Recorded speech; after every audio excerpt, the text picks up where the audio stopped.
హరే కృష్ణ. ఈరోజు గురువు గారు శ్రీమద్ భాగవతము 3వ స్కందము 26వ అధ్యాయము 23, 24, 25, 26 శ్లోకాలను చర్చించబోతున్నారు. ఈరోజు శ్లోకాల సారాంశము వాసుదేవ స్థితి నుండి వైదొలగడానికి కారణము మరియు ఫలితాలు.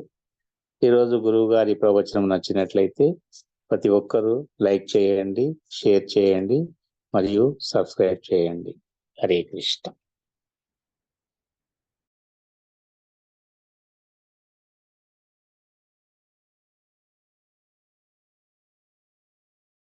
అన్మ్యూట్ అవ్వండి. హరే కృష్ణ.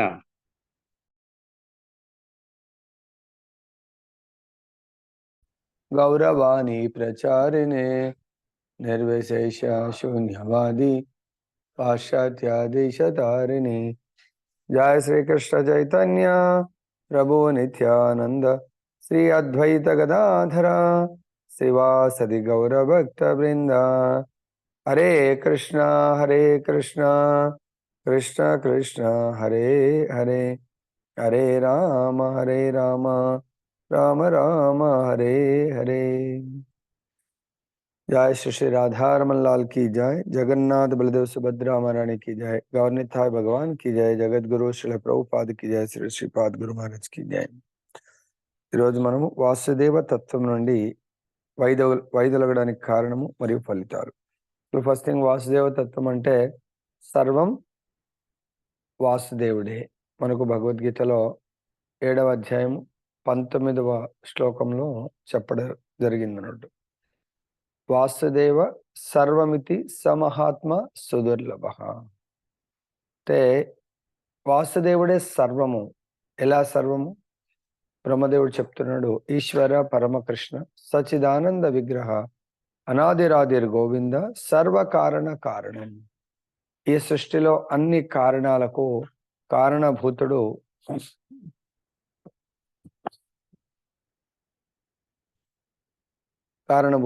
భగవంతుడు, కృష్ణ భగవానుడు. సో ఈ విధంగా మనకు 10వ అధ్యాయం భగవద్గీత 10వ అధ్యాయము 8వ శ్లోకంలో ఇప్పుడు చెప్పడం జరిగింది. అహం సర్వస్య ప్రభో మత్త సర్వం ప్రవర్తతే ఇతి మత్వా భజంతే మాం బుధాభావ సమన్విత. ఈ భౌతిక ఆధ్యాత్మిక ప్రకృతులకు సృష్టికి నేనే కారణభూతుడును, పోషణకు తర్వాత ప్రతిదానికి కూడా కారణం, సర్వకారణ కారణము నేనేని భగవంతుడు చెప్తున్నాడు.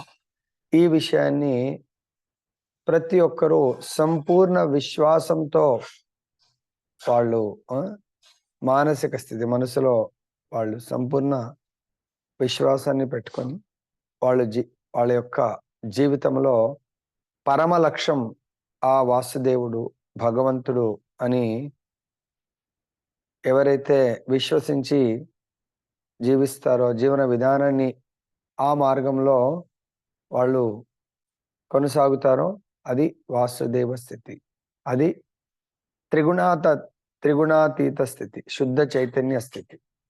మరి ఆ స్థితి నుంచి ఎవరు వైదొలిగే అవకాశం ఉంటుంది అంటే ఈరోజు చెప్తున్నారు. ఎందువల్ల?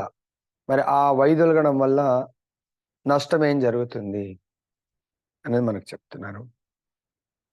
భగవానుని తేజము నుండి ఉద్భవించినట్టి మహత్తత్వము నుండి మిథ్య అహంకారము బయల్పడలను.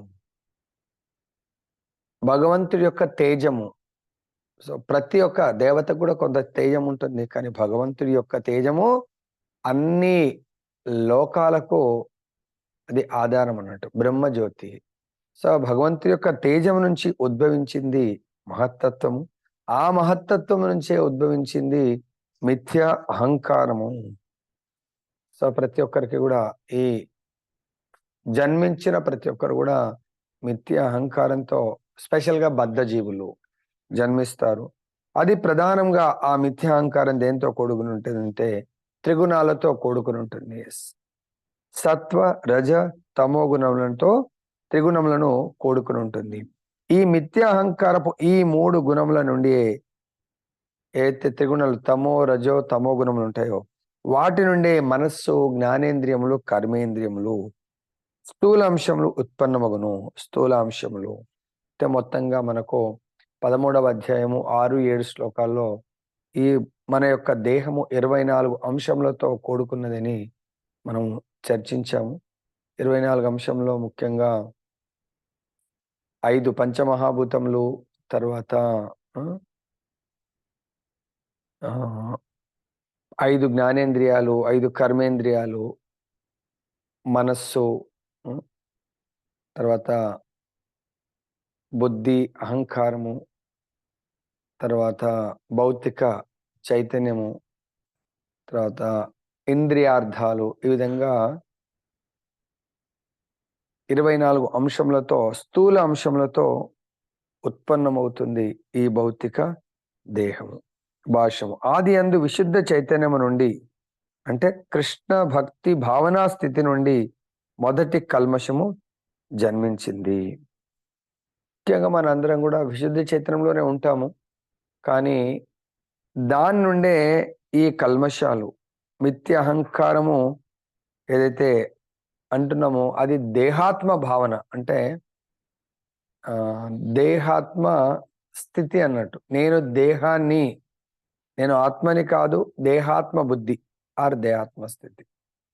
సో అటువంటి భావన ఎక్కడి నుంచి వస్తుంది? మనందరం కూడా ఆత్మ విశుద్ధ సత్వం నుంచి ఎప్పుడైతే మనము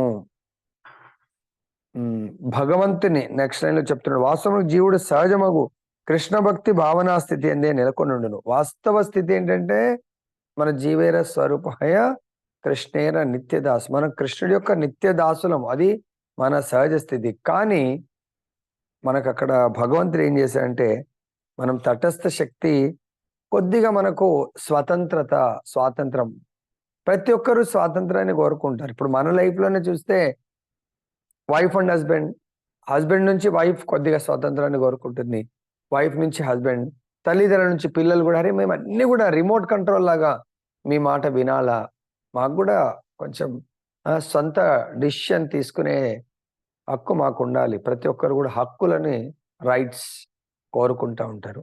సో అది మనము భగవంతుడి నుంచి కూడా రైట్స్ కోరుకొని ఆ స్వతంత్రత వల్లనే మనము శ్రీకృష్ణుని మర్చిపోయే అవకాశం ఉంటుంది. మర్చిపోవడం అంటే భగవత్ సేవ నుంచి తప్పికోవటము. నిత్యము నిరంతరము ఒకవేళ భగవత్ సేవలో ఉన్నామనుకోని ఇంకా మనము మర్చిపోవడం అనేది ఉండదు. ఎట్లయితే చూడండి, వాయుదేవుడు పాపం ఆయన గాలిని కొద్దిసేపు ఆపేస్తే మనకు పెద్ద డిసీజులు రావాల్సిన అవసరం లేదు. ఒక్క 1 మినిట్ మొత్తం ఈ విశ్వంలో ఉన్న గాలి అంతా కూడా ఆయన లాగేసుకున్నాడు అనుకోరు, ఒకటే 1 నిమిషం, 60 సెకండ్స్ టపటపట. కొంతమంది ఇంకా ధ్యాన యోగులు తప్ప మిగతా వాళ్ళందరూ 1 మినిట్ 60 సెకండ్స్ గాలి ఒకవేళ కంప్లీట్ గా జీరో చేసేస్తే మనందరం కూడా టపటపటప రాలిపోతాం. మనకి ఏ మెడికల్ కాదు కదా, ఏది పని చెయ్యదు. సో ఆ విధంగా మనము మన యొక్క స్వతంత్రత వల్ల కృష్ణుడిని మర్చిపోతాం మనం. కానీ అది ఆది యందు విశుద్ధ కృష్ణ భక్తి భావనే నెలకొని ఉన్నను, తటస్థముగా స్వతంత్రపు దుర్వినియోగం వలన కృష్ణుని మరచడి అవకాశము కలదు. నిజ జీవితం నందు ఇది ప్రదర్శితమగుచూనే ఉన్నది. కృష్ణ భక్తి భావనేందు వర్తించువారు అకస్మాత్తుగా తమ మార్గమును మార్చుకొనిన సంఘటన ఎన్నో కలవు. కనుకనే ఉపనిషత్తుల యందు ఆధ్యాత్మిక అనుభూతి మార్గము పదునైన కత్తి మనతో పోల్చబడింది. సో కాబట్టి కృష్ణ భక్తి, మనందరం కూడా ఇప్పుడు కృష్ణ భక్తి భావంలో ఉన్నాం, మనకంటే ఉత్తమ భక్తులు అందరం ఉన్నాం. కానీ మన యొక్క ఫ్రీ విల్ ఆర్ స్వతంత్రం వల్ల కృష్ణ భక్తి భావం నుంచి డీవియేట్ అవుతూ ఉంటాం. లేదు ఈరోజు నేను క్లాస్ వినకున్నా పర్వాలేదు, ఈరోజు నేను మంగళారతి చేయకున్నా పర్వాలేదు, ఎందుకు నేను రాత్రి లేట్ పడుకున్నా, లేట్ లేస్తే కూడా నడుస్తుంది.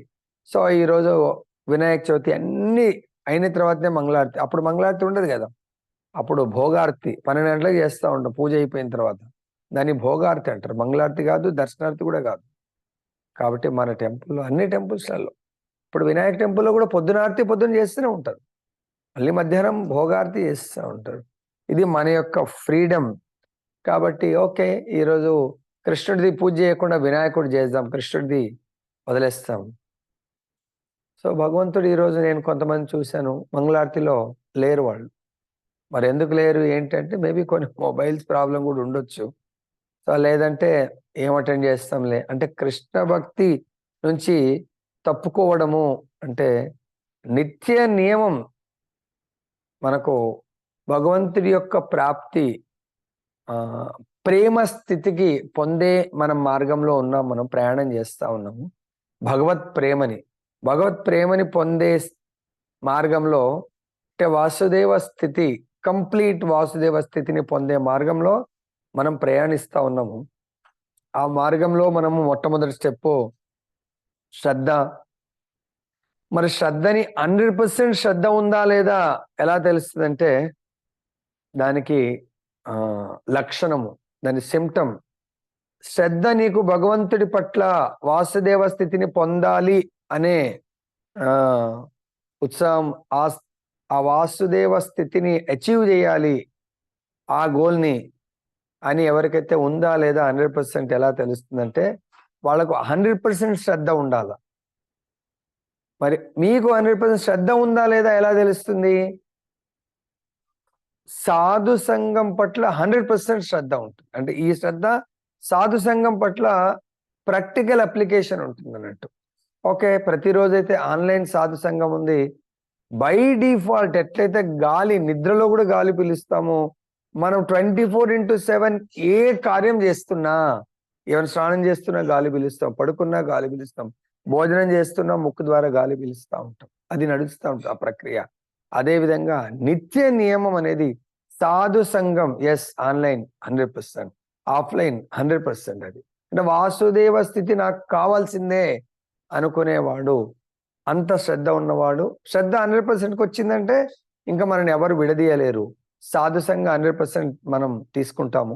100% సాధు సంఘ తీసుకున్న వాళ్లకు భగవంతుడి యొక్క కృప ఏ విధంగా ఉంటుందంటే భజన క్రియ ద్వారా, కథామృతం ద్వారా భగవంతుడు 100% వాళ్ళకు రిజల్ట్ ఇస్తాడు. దాని తర్వాత ఇంకా నెక్స్ట్ అనర్థ నివృత్తి. అంటే సాధు సంఘ అందరూ మొబైల్ అయితే ఉంటుంది, అందుగురించి చాలా మంది రెస్పాండ్ అవ్వకపోవడము అంటే వాళ్ళు 100% సాధు సంఘంలో భజన క్రియని చేయట్లేదు. భజన క్రియ చేస్తున్నారా లేదా అని ఎలా ఉంటుందంటే శ్రవణం చేయాలా, ఆల్రెడీ 3 మూర్తుల గురించి చెప్పారు. శ్రవణం చేయాలా, ఇమ్మీడియట్ గా కీర్తన చేయాలా, దాని తర్వాత శ్రవణ కీర్తన. ఇప్పుడైతే ఇక్కడ శ్రవణ కీర్తన ఉంటుంది, అడిగినప్పుడు సమాధానము, తర్వాత మనం ఏదైతే విన్నామో అర్థం చేసుకొని దాన్ని జీర్ణం చేసుకొని మళ్ళీ చైతన్య మహాప్రభు ఆదేశం ప్రకారం 10 మందికి ప్రచారం చేయాలి. అది నిజమైన సాధు సంఘలో భజన క్రియ.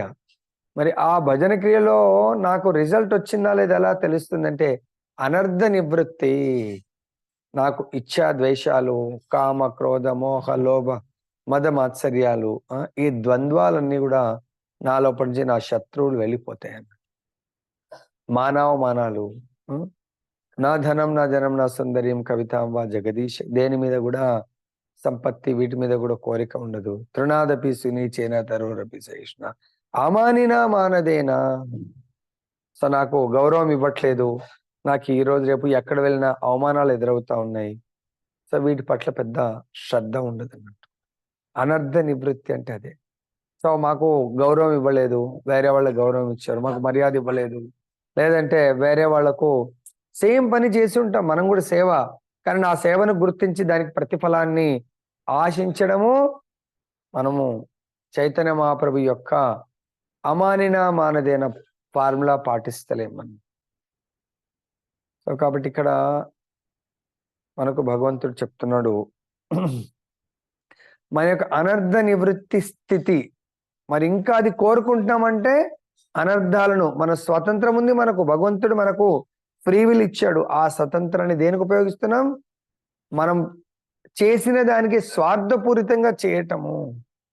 సో ఎప్పుడైతే సేవ కొరకు నువ్వు ఎక్స్పెక్టేషన్తో సేవ చేస్తే దెన్ అది నిజమైనటువంటి సేవ కాదు. ఆ స్వతంత్రము మనము దురుపయోగం చేయడం వల్ల కృష్ణ చైతన్య మార్గం నుంచి మనము తప్పుకునే అవకాశం ఉంటుంది. అలా కాకుండా ఎట్లయితే భగవద్ ఆదేశం ప్రకారం అనంతకాలం నుంచి అంటే ఈ సృష్టి లైక్ మన బ్రహ్మాండం, ఈ సృష్టి ఉన్నంత కాలము భగవంతుడు ప్రసాదించినటువంటి సేవగా సూర్యుడు నిత్యము నిరంతరాయంగా ఆయన తన యొక్క వెలుతురిని, వేడిని ఈ యొక్క బ్రహ్మాండంలో ఉన్న ప్రతి లోకానికి అందిస్తూ ఉంటాడు.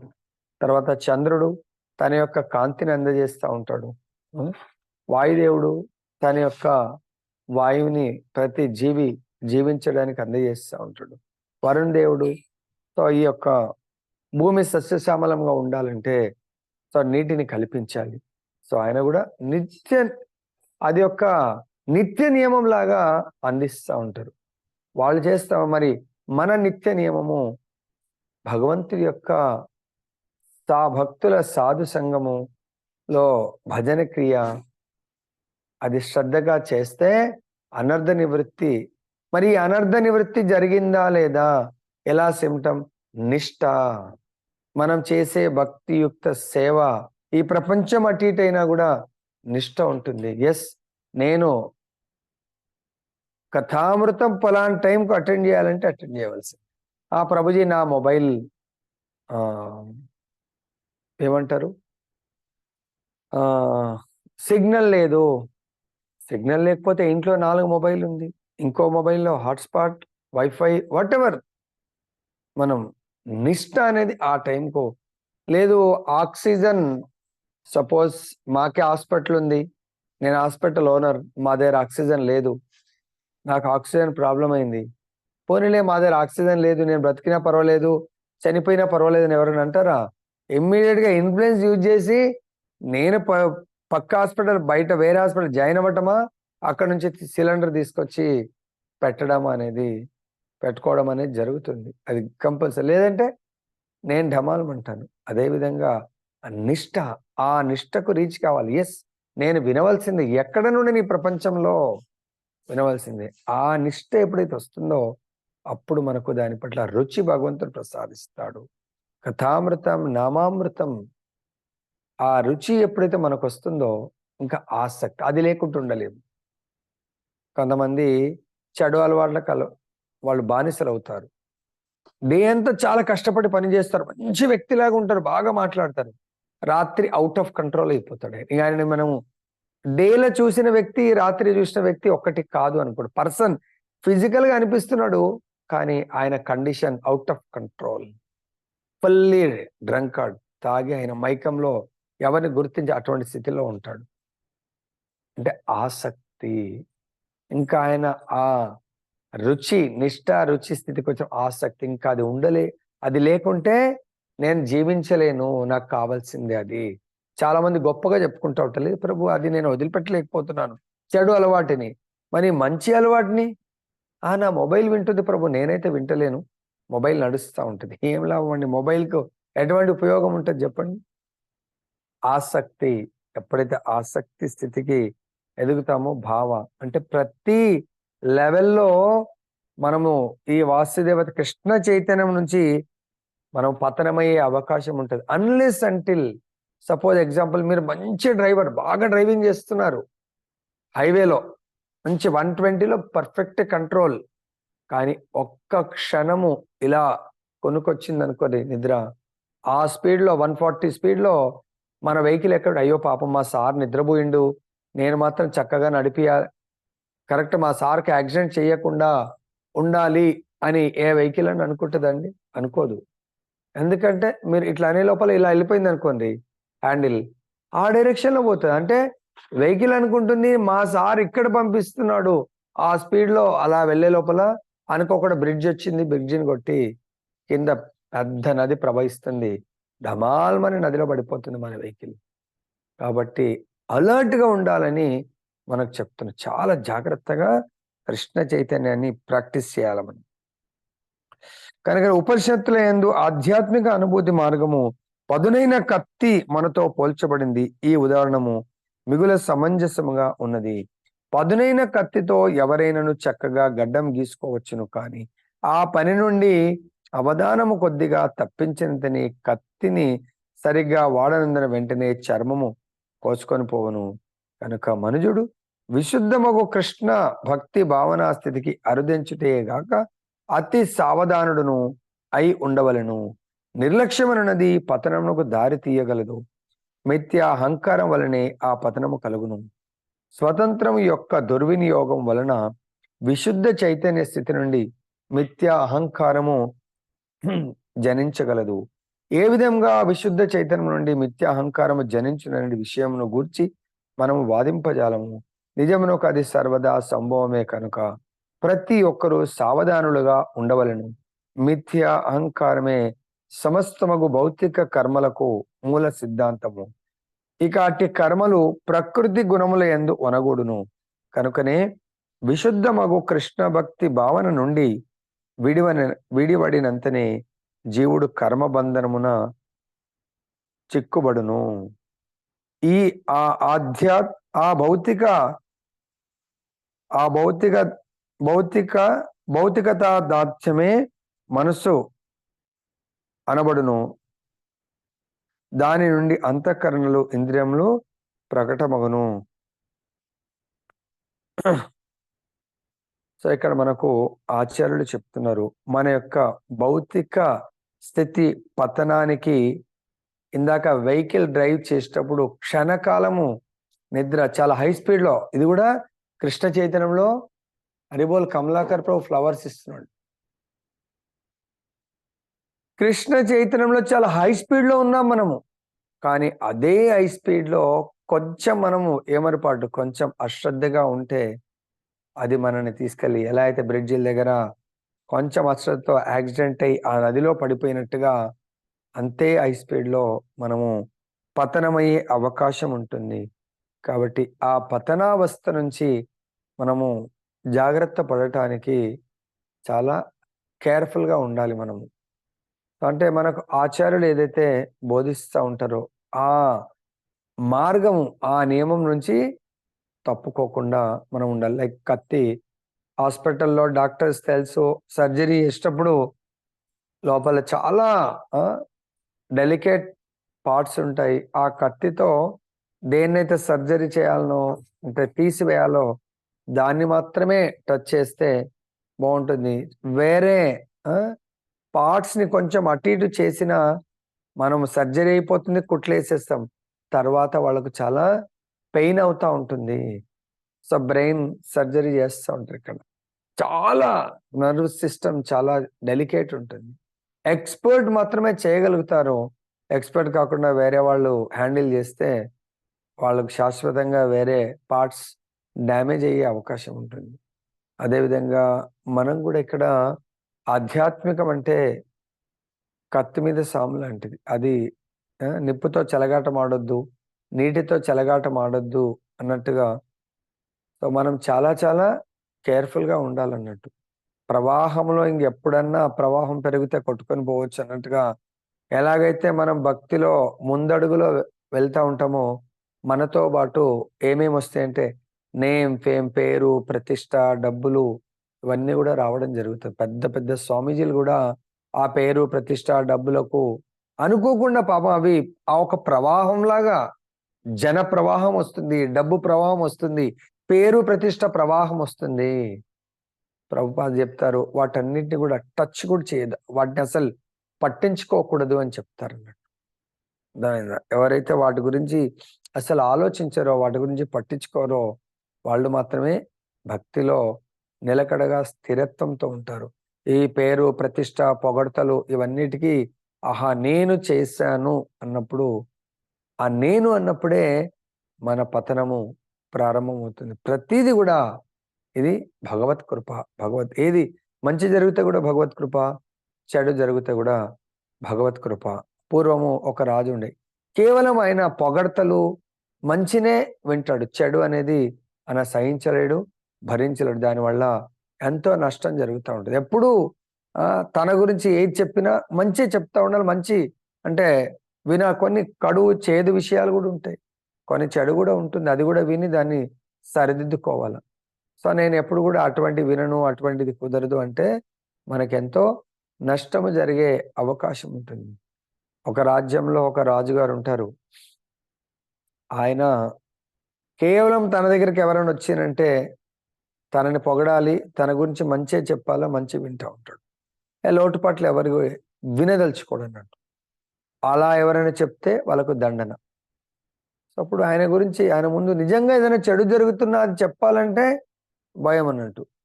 సో అప్పుడు ఏమవుతుంటది, వాళ్ళ ఇంట్లో అబ్బాయి చాలా అల్లారి ముద్దుగా పెంచుతా ఉంటారు. వాడు చాలా గాలోడైపోతాడు, అవారైపోతాడు, చెడు అలవాట్లకు బానిస అయిపోతాడు. కానీ రాజుగారి సిద్ధాంతము, నాకు చెడు చెప్పకూడదు, నేను వినదలుచుకోను. భార్య చాలా బాధపడతా ఉంటుంది. ఇదేంది మరి ఇప్పుడు రాజుగారికి నీ కొడుకు ఇలా పాడైపోతున్నాడు అని చెప్పాలంటే ఎలా మరి? ఆయన వినదలుచుకోడు. సో ఆమె చాలా మదన పడతా ఉంటుంది. అదేవిధంగా ఆ రాజ్యం మీద పొరుగు రాజ్యం వాళ్ళు దండెత్తడానికి రెడీగా ఉన్నారు. గూఢచారుల ద్వారా తెలుస్తుంది వాళ్ళు ఆల్రెడీ రాజ్యమే దండెత్తడానికి, ఇంకా అటాక్ చేయడానికి రెడీగా ఉన్నారు. అప్పుడు ఆ మంత్రి గారు వచ్చి అట్లీస్ట్ వైఫ్ ద్వారానే చెప్పిద్దాము అని అనుకొని వస్తే, అప్పుడు ఆ భార్య అంటుంది, నేను కూడా చాలా పెద్ద సమస్యలో ఉన్నానండి, మా అబ్బాయి పరిస్థితి ఇది, కానీ ఆయన చెడు ఏది కూడా వినదలుచుకోడు, అన్నీ మంచే వినాలనుకుంటాడు. ఎలా చేయాలంటే, అప్పుడు అమ్మ నేను నీకు ఒక ఉపాయం చెప్తాను, దాని ద్వారా రాజుగారిని మనము మార్చొచ్చు, ఏంటి చెప్పండి అంటే, సో మీరేం చేయండి, రాజ వైద్యుడు నాకు ఒక మందు ఇచ్చారండి, ఆ మందు మీరు తింటే మీరు మళ్ళీ యువకుడిలాగా, తర్వాత మీకు దృఢంగా ఉంటారు, ఆయురారోగ్యాలతో ఉంటారు, ఎంతో పని చేయగలుగుతారు, తర్వాత ఎంతో ఎంజాయ్మెంట్ చేయగలుగుతారు.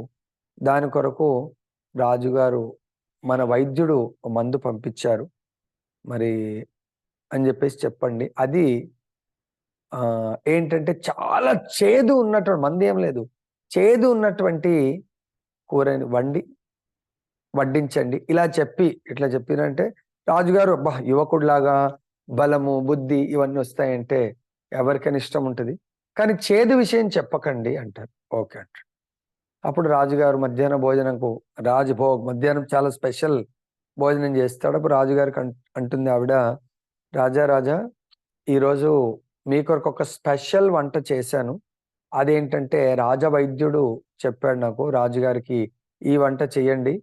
సో చాలా అంటే ఆయనకు ఈ ఓల్డ్ ఏజ్ రాదు, చాలా యువకుడిలాగా శక్తి బుద్ధి, ఎంతో భోగాన్ని అనుభవించవచ్చు, సో ఎంతో సుఖాలను అనుభవించవచ్చు అంటే, అప్పుడు రాజు అంటాడు, సరే సరే సరే ఫస్ట్ మరి నువ్వు చెప్పుడు చాలు, ఇంకా నాకు అదే వడ్డించు అంటాడు. అది సరే అని చెప్పేసి అసలు ఆ కూర వడ్డించగానే ఇలా ఒక బుక్క అంటే నోట్లో పెడతాడు. పొద్దున బ్రేక్ఫాస్ట్ చేసింది కూడా వామిటింగ్ వచ్చి, అంత చేదు ఉంటుంది అన్నట్టు, వామిటింగ్ చేసేస్తాడు.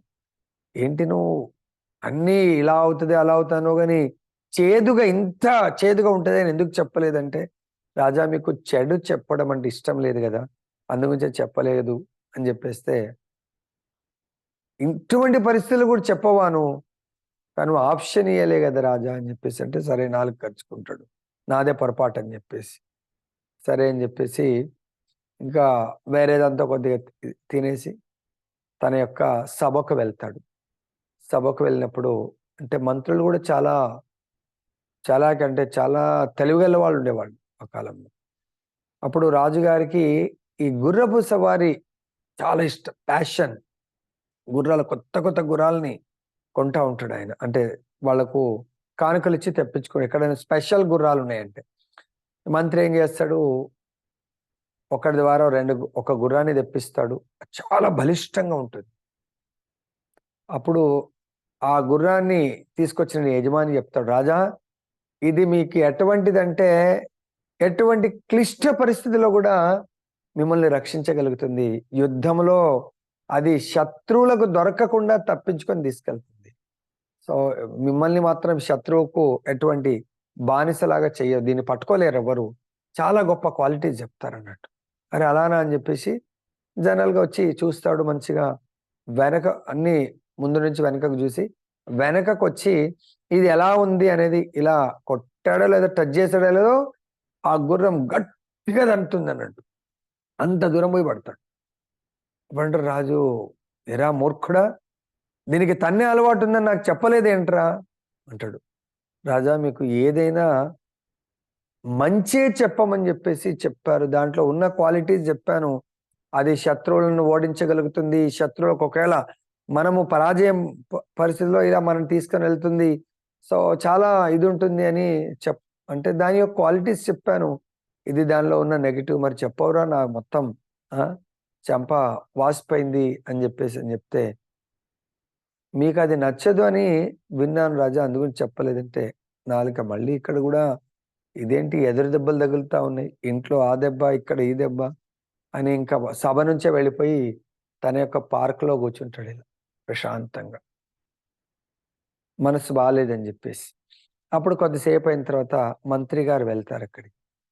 మంత్రి గారు వెళ్ళంగానే కొంచెం దూరం నుంచే, రాజా మీరు ఇంద్రుడు, మీరు చంద్రుడు, మహాబలిశాలి, మీరు చాలా నేర్పరి, మీరు అది ఇదని పొగడతలు పొగుడుతూ ఉంటాడు. పొగుడుతూ ఉంటే అప్పుడే అక్కడ ఒక పెద్ద పాము రెడీగా ఉంటుంది ఇట్లా రాజు దగ్గర కూర్చున్న దగ్గర. అప్పుడు అది చూసి రాజుగారిని చేయబట్టి గట్టిగా లాగేస్తాడు ఆయన. ఏమైంది మంత్రి ఇలా చేసావంటే, రాజా అక్కడ చూడండి మీరు అంటే పాము రెడీగా ఉంది. మరి అప్పటి నుంచి పొగుడుతా ఉన్నాము, పాము నన్ను కాటేస్తే డేంజర్ కదా, మరి ముందే చెప్పవాను అంటే, రాజా మీకు ఏదైనా మంచి చెప్పడమే మీకు నచ్చుతుంది కానీ చెడు నచ్చదు కదా అంటే, ఇక మీదట ఆ ఫార్ములా తీసేయండి, ఏది ఉన్నా యాజ్ ఇట్ ఈస్గా చెప్పండి, మంచి అయినా చెడు అయినా. అప్పుడు రాజుగారికి మంత్రి చెప్తారు, రాజా తక్షణమే మీరు తీసుకోవాల్సిన నిర్ణయము, మన వాళ్లకు సైనికులకు ఆదేశం ఇవ్వండి, పొరుగు రాష్ట్రం వాళ్ళు, పొరుగు రాజ్యం వాళ్ళు దండెత్తడానికి ఉన్నారు. అప్పుడు రాజు అంటాడు, చలో మనం కూడా వెళ్ళిపోదాం. అంటే ఇక్కడ మిథ్యాహంకారం, మనం ఏదైతే మార్గంలో ఉన్నామో దాంట్లో మనకు కొన్ని అనుకోకుండా అవమానాలు కూడా రావచ్చు. సో ఎవరన్నా మనల్ని అవమానించారు అంటే ఆ మార్గం నుంచి మనం వెళ్తున్న మార్గం, ఇప్పుడు మనం హైవేలో వెళ్తున్నప్పుడు దాని టోల్ గేట్స్ వస్తాయి. టోల్ గేట్ ఆగకుండా కూడా పక్క నుంచి వీవీఐపీస్కుంటుంది. నేను అటు నుంచి వెళ్ళిపోతా అంటే టోల్ గేట్ దగ్గర ఆగాల, అది నియమం. మనని ఆపి వాళ్ళు దాని మెయింటెనెన్స్ కొరకు. అదేవిధంగా స్పీడ్ బ్రేకర్స్ వస్తాయి. స్పీడ్ బ్రేకర్ ఎందుకు? ఆ స్పీడ్ బ్రేకర్ని పట్టించుకోకుండా వెళ్తే డేంజర్ ఉంటుందని. కాబట్టి అక్కడ మనం స్లో అయిన మార్గంలోంచి మనము మళ్ళీ అక్కడే ఆగిపోకుండా ప్రయాణం చేస్తూ ఉండాలి. నిత్య నియమం ప్రకారం ప్రయాణం చేస్తూ ఉండాలా మనము. అటువంటి ప్రయాణం చేస్తున్న వాళ్లకు ఈ మిథ్య అహంకారాలు అనేటివి మన మార్గం నుంచి వైదొలగకుండా మనం రక్షించుకోగలుగుతాం వాటి నుండి. సో కాబట్టి ఇక్కడ కొన్నిసార్లు మనకు మంచి చెడు అన్నీ కూడా ఎదురవుతూ ఉంటాయి. భక్తిమయ జీవితంలో ఓన్లీ మంచి అంటే ఓకే, కొన్నిసార్లు మనకు టెస్టింగ్ కొరకన్నా ఆ చెడు అనేది మనకు వినిపించవచ్చు. చెడు అంటే కొన్నిసార్లు మనం పొగడకున్నా పర్వాలేదు, మనకు అవమానం కూడా జరగవచ్చు. అవమానాలని కూడా చాలా ఆనందంగా స్వీకరించాలి మనం. నెక్స్ట్, స్థూలాంశములకు ఇంద్రియములకు మనస్సునకు మూలమైన త్రివిధమగు అహంకారము వాటితో ఏకమై ఉన్నది. ఏలైన ఈ మూడింటికి అది ఏ కారణమై ఉన్నది. అది ఏ సంకర్షణుడును నామముతో సాక్షాత్తుగా సహస్ర శీర్షుడు అనంతుడు తెలియబడును. సో మనకి ఇందాక మనము చర్చినట్టుగా మిథ్య అహంకారం నుండే మనస్సు, జ్ఞానేంద్రియాలు, కర్మేంద్రియాలు, స్థూలాంశములు ఉత్పన్నమవుతున్నాయి. కాబట్టి ఇవన్నిటితో కలిసి ఉంది. స్థూలాంశములకు, ఇంద్రియములకు, మనస్సుకు మూలమైన త్రివిధమగు అహంకారము వాటితో ఏకమైంది. ఈ మూడింటికి కూడా అహంకారము కారణము. కాబట్టి వీటన్నింటికి కూడా సంకర్షణ నామంతో సాక్షాత్తుగా. సో సంకర్షణుడు అని ఎందుకు చెప్తున్నారంటే, మనకు ఆల్రెడీ నిన్న కూడా శివుడి మెడలో పామును చూసినప్పుడు సంకర్షణుడిని చూడాల. శివుడు ఏ గుణానికి నాయకుడు? తమో గుణానికి నాయకుడు. సో కాబట్టి ఇక్కడ సంకర్షణుడు ఈ బ్రహ్మాండాలను మోస్తా ఉంటాడు. మరి ఈ బ్రహ్మాండాలన్నీ దేంతో కూడుకుని ఉన్నాయి? త్రిగుణాలతో కూడుకుని ఉన్నాయి. కాబట్టి ఆ సంకర్షణుడి యొక్క కృప ఉంటే మనము భగవత్ కృప పొందగలుగుతాం. సంకర్షణుడు అంటే ఎవరు? భగవంతుడు కృష్ణం వందే జగద్గురు. సంకర్షణుడు యొక్క మూల స్వరూపమైనటువంటి బలరాముడే ఆది గురువు. ఆ ఆది గురువు యొక్క కృప వల్ల ఈ మూడింటి నుంచి, ఈ అహంకారం నుంచి మనం చాలా సులభంగా బయటపడు. వీటికి కారణము సంకర్షణుడు. మరి ఆ సంకర్షణుడు ఎవరైతే సంకర్షణుడికి శరణాగతి పొందుతారో వాళ్ళు చాలా సులభంగా మాయను దాటగలుగుతారు. నెక్స్ట్, కర్త, కరణము, కార్యము అనేది 3 అంశములుగా ఈ మిథ్య అహంకారము వర్ణింపబడును. అంతేగాక సత్వ, రజ, తమో గుణములచే ఏ విధంగా ప్రభావితమయ్యేననడి విషయమును బట్టి శాంతము, ఘోరము, విమూఢము అనియు వర్ణితమగును. భాష్యము. అహంకారము దేవతలుగా భౌతిక కలాపమును నియంత్రించు నిర్దేశకులు మార్పు చెందును. ఒక పనిముట్టుగా మిథ్యాహంకారం వివిధ అంతఃకరణలుగాను ఇంద్రియములుగాను ప్రదర్శితమగును. ఇక దేవతలు మరియు ఇంద్రియముల కలయిక ఫలముగా భౌతిక వస్తువులు తయారగును. ఈ జగమున మనము ఎన్నో వస్తువులను తయారు చేయుచుందము. ఆ కార్యమునే నాగరికత పురోభివృద్ధి అనియు పిలుతురు. కానీ నిజమునకు అటువంటి నాగరికత పురోభివృద్ధి మిథ్యా అహంకారపు ప్రకటనమే. మిథ్యాహంకారం కారణమనే భోగ్య లక్ష్యములుగా వస్తువులు సృజింపబడును. వస్తు రూపమున గల అట్టి కృత్రిమ అవసరములను మనుజుడు తగ్గించుకొనవలెను. విశుద్ధమగు వాసుదేవ స్థితి నుండి వైదొలిగినంతనే మనుజుడు లౌకిక కర్మలయందు చిక్కుబడునని గొప్ప ఆచారులైన నరోత్తమదాస్ ఠాకూర్లు శోకమును ప్రకటించిరి.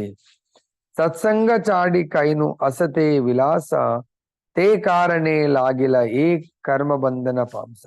తాత్కాలిక మగు జగత్తును భోగింపగోరినందున విశుద్ధ చైతన్య స్థితిని నేను త్యజించి తిని కనుకనే నేను ఈ కర్మ ఫలజాలమునందు తగులుకొంటిని. సో చాలా గొప్ప ఆచార్యుడు నరోత్తమదాస్ ఠాకూర్ ఎప్పుడైతే ఈ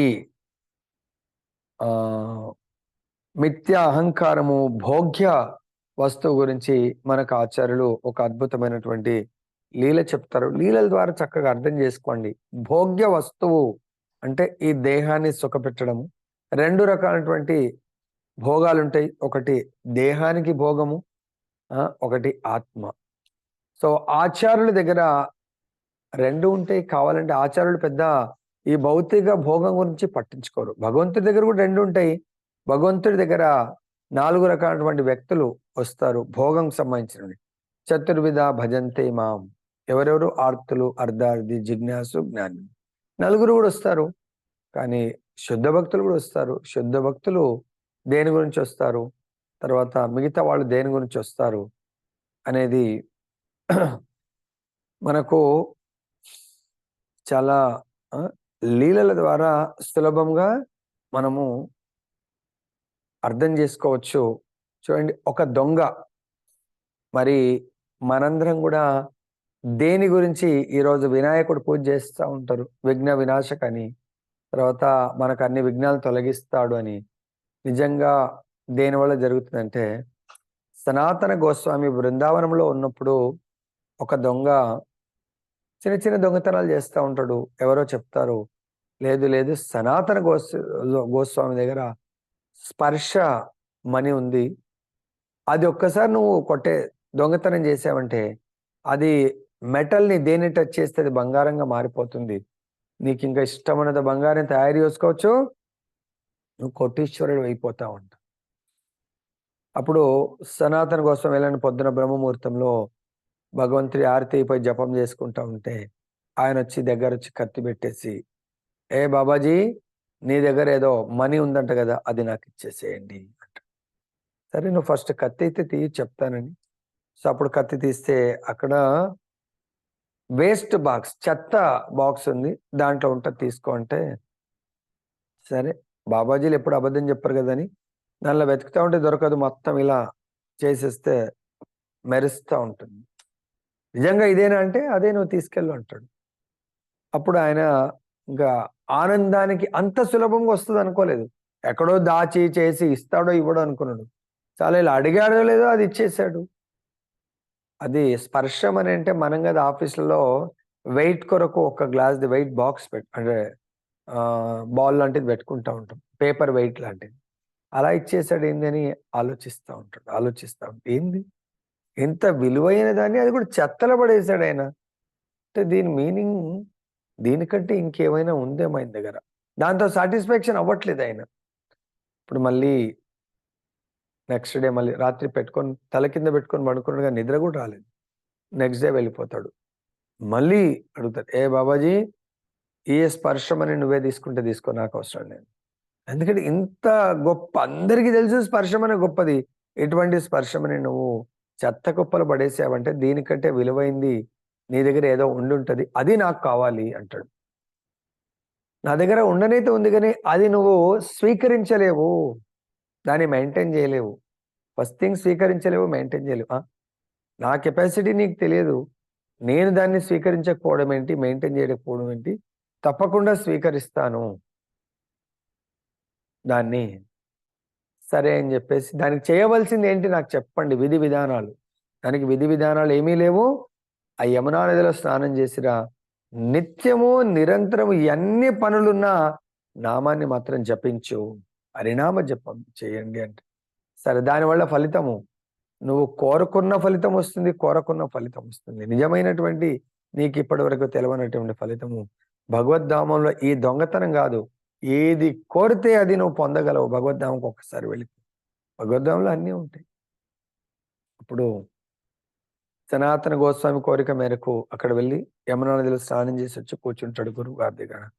అప్పుడు ఆ స్పర్శమని పక్కన పడేసి సనాతన గోస్వామి ఆ దొంగకు నామ చింతామణి ఇస్తాడు, హరినామ చింతామణి. సో హరే కృష్ణ కృష్ణ కృష్ణ హరే హరే, హరే రామ రామ రామ హరే హరే. ఎప్పుడైతే శుద్ధ భక్తుడి నుంచి నామ జపాన్ని స్వీకరించాడో ఆయన లోపల ఉన్నటువంటి మిథ్య అహంకారాలు మొత్తం మట్టుమాయమైపోయి అనతి కాలనే స్వల్ప కాలంలోనే మహాభక్తుడిగా ఆయన మారిపోతాడు. ఎట్లయితే మృగారి వాల్మీకి ఆయన కూడా గొప్ప భక్తుడిగా ఎలా మారాడు? సాధు సంగ సర్వశాస్త్రకోయ్, లవమాత్ర సాధు సంగ సర్వసిద్ధి. లవమాత్రం కొద్దిసేపు గురువు గారి యొక్క దర్శనము, గురువు గారి యొక్క సాంగత్యము, గురువు గారి నుంచి మాలా గ్రహణం చేశాడు, తీసుకున్నాడు, మహాభక్తుడిగా మారిపోయాడు. కాబట్టి ఈ వాసుదేవ స్థితిలో మనం ఉండాలి అంటే నిత్య నిరంతరము కనెక్టివిటీ ఉండాలి. కనెక్టివిటీ ఇప్పుడు మనది కూడా కొంతమంది ఉన్నట్టుండి వాళ్ళ పేరు వెళ్ళిపోతుంది. ఎందుకు? నెట్ పోయింది అంటారు వాళ్ళు, మళ్ళీ వచ్చేప్పుడు మళ్ళీ వస్తారు. అంటే కనెక్టివిటీ మిస్సింగ్ అన్నట్టు. కానీ ఇక్కడ నెట్ కొద్దిసేపు పోతే పర్వాలేదు, కానీ మన కనెక్టివిటీ సాధు సంఘంతో గురువు గారితో మాత్రం దయచేసి మిస్ చేసుకోకండి.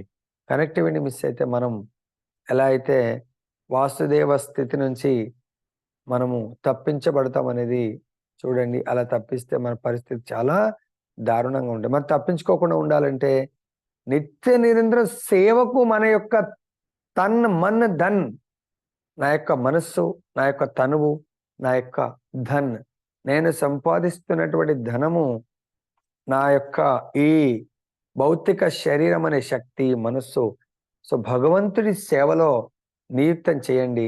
అప్పుడు మన వాసుదేవ స్థితి నుండి ఎవ్వరు కూడా ఈ ప్రపంచంలో తప్పించలేరు. అనుక్షణం మీరు దాని ఆస్వాదన మీరు చేయండి.